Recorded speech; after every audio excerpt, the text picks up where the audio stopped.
Hey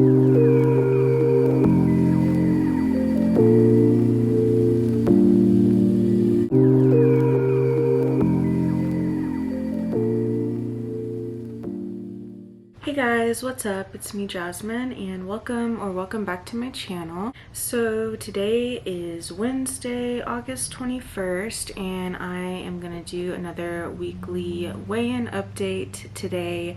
If you're new here, I have been on compounded Tirzepatide, or the brand name is Mounjaro or Zepbound, since January 1st of this year, and I have lost right around 80 pounds. The last Wednesday on August 14th, I weighed in at 263.8 pounds, and then this morning, August 21st, I weighed in at 263.6. So that is a 0.2 pounds lost. So the reason I'm not tripping about it though is because I talked about in my last video, I did go on vacation this past weekend. We went to the coast and I definitely had a lot of alcohol and a lot of food, and I'm actually surprised I didn't gain any weight. So I'm gonna take that as a win. I also started my cycle yesterday, so I usually retain some water weight right before and during my cycle. So again, I am actually not mad at this week's weigh-in. So another thing I had talked about in my last week's video is that I plan to up my dose this week. So I do, for those of you who don't know, I do my weigh-in days and my shot days on Wednesdays. And I am currently, or have been, on 5 milligrams of the Tirzepatide. I am planning to up it to the 7.5 milligrams today. Now, I will say I was kind of going back and forth on this for the past couple days because I had an incident last Wednesday, and I can't say 100% if this is related to my shot or not, but it did happen directly after I took my shot. So basically, for most of this entire journey, except for 1 week when I had to go into my clinic and get my shot in the morning, I have taken my shot at night, like anywhere from like maybe 8 to 9 o'clock at night. And I've had very minimal side effects, mild GI at times, but nothing crazy. So last Wednesday, I, for whatever reason, decided I was gonna take my shot earlier. So I hadn't eaten I had eaten breakfast, but I hadn't eaten since breakfast. And when I say breakfast, I eat my first meal, my breakfast, at like 12 in the afternoon. But I had not eaten since then. And it was right around 7 o'clock, and I wanted to go to the gym. But I decided I was going to take my shot prior to going to the gym. And so I took my shot, and I did drink a protein shake, one of the Fairlife protein shakes. And then I took my shot, and then I drank my pre-workout, which I drink pre-workout pretty much every time I work out. I went to the gym and I was just doing my normal routine. I did my 10-minute warm-up on the elliptical, and then it was leg day, so I went downstairs and I got on the leg press machine, and that is when I started to kind of feel bad. I started having like a pain in my chest, and I have had this feeling before. I have wound up in the hospital due to severe acid reflux, and when I say severe, like for me it feels like I am having like a heart attack. Like I get a pain in my chest, like center of my chest, and it just becomes really uncomfortable. So I was on the leg press machine and I started to get a little bit of a pain in my chest, and I thought that's weird. And as I was trying to finish my workout, I ultimately decided that I needed to leave because the pain was getting progressively worse. And so by the time I got to my car to drive home, I called my husband and I was kind of freaking out because I really was starting to feel like the pain was so bad I didn't know if I could even drive myself home. I live about 7 minutes down the road from our gym, so I pretty much just took off and rushed to get home. And by the time I got home, I mean, I could barely walk to my door, and when I got inside, I just felt like I almost couldn't breathe, and it was very scary. And of course, you know, my husband was asking me a million questions, and I couldn't even talk. I was in that much amount of pain. So being that I have had this type of pain before though in the past, I knew that it was from acid reflux. I wasn't in my mind concerned about it being like cardiac related.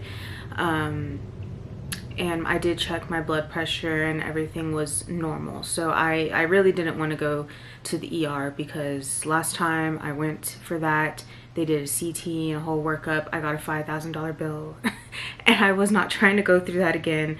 And so I immediately, when I walked in the door, I did take 4 tablets of my Gaviscon, which that has been for me the only thing, like when I do get like that, that is like the only thing that really works to get the acid reflux to go away.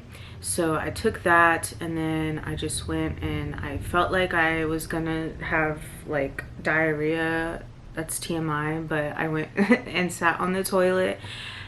And I pretty much was just trying to, like, you know, calm myself down and breathe for a good probably 30 minutes. And then finally I felt like it was starting to go away. The Gaviscon started to work. And so after a little while, it did finally subside.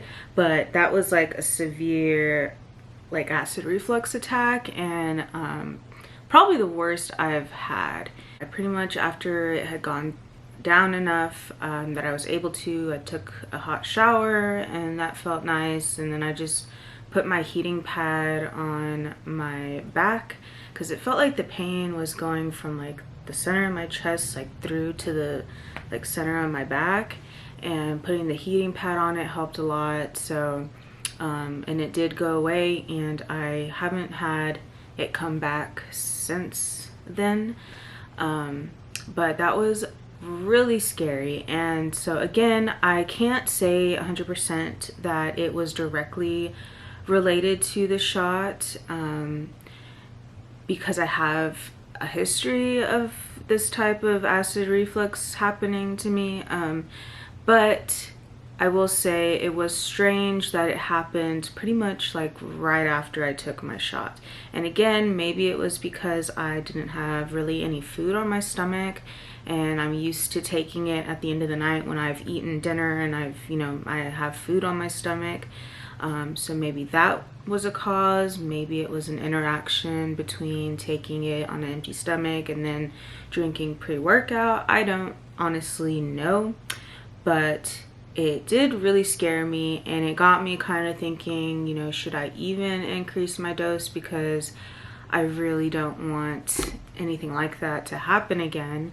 But the more I have thought about it, I am still struggling with the increased food noise. I'm still struggling with increased hunger pains, and as you can see from the little clip I posted, I've pretty much been at a standstill. Yeah, I've pretty much been anywhere from 264 to 263 since July 31st. So I feel like I still want to increase my dose tonight. I will not take it on an empty stomach. I will definitely be waiting and taking it at the end of the night, after I've eaten and right before bed, because I do not want to have that experience again. I'm also thinking I might just take some of my Gaviscon tablets just kind of prophylactically to kind of, you know, help prevent anything like that from happening, because like when I tell you it was frightening, it was really bad. So yeah, that is my plan for tonight. I am gonna go ahead and do the 7.5 dose, and I am gonna just really hope that nothing bad happens. And I will update you guys in next week's video on how that goes. Another thing though that I did want to talk about in this video, I started my cycle yesterday, and it got me thinking, like, one thing I have noticed, so I do have PCOS, and pretty much for like most of my adult life I have had somewhat irregular periods. Now I have been on progesterone, cyclic progesterone, to regulate my cycle, just so that I have a cycle every month, because you don't want to go months and months without having a cycle, because it can make your endometrium build up and can put you at a greater risk for uterine cancer and stuff like that. So I have been on medication since I was like in my early 20s, because I don't like birth control. It makes me depressed. I just don't like being on it. So but that being said, even on the cyclic progesterone, I've always had pretty light periods. Like they last maybe 3, maybe 4 days at, you know, on the high end, and very light, very mild cramping, like super easy periods, okay? And so I don't know if this is related to the Tirzepatide, or maybe it's just because I did have a baby, and I know hormones in your body can change after you have a baby, but I have noticed that for the past several months my cycles have been like, they get pretty intense. Like for the first 1 to 2 days I cramp pretty bad, and like more so than I ever used to prior to being on this kind of medication and prior to having a child. But I've also noticed that my periods seem to be more regular. Like before, I would get my period every month, but it would kind of vary. Like, you know, it would be a few days off, maybe even a week off from like when I would get it, because I do track it on the Flow app, and it kind of tells you like when you're supposed to start your period.